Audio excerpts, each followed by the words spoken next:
Title: शरारती बंदर और जंगल का मेला। जंगल में हर साल एक बड़ा मेला लगता था, जहां सब जानवर मिलकर खाने पीने, खेलने और मजे करने आते थे।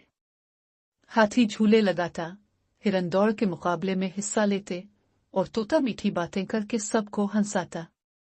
लेकिन इस बार एक शरारती बंदर मेले में सबको तंग करने का इरादा रखता था। वो दरख्तों पर छपकर बैठ गया और जानवरों के सरों पर केले के छिलके फेंकने लगा। कभी किसी के खाने में नमक डाल देता, तो कभी किसी की दम खींचकर भाग जाता। सारे जानवर परेशान हो गए और जंगल के बादशाह शेर के पास शिकायत लेकर पहुंचे।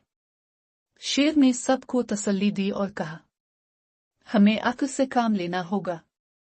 अगले दिन जंगल के जानवरों ने एक तरकीब बनाई।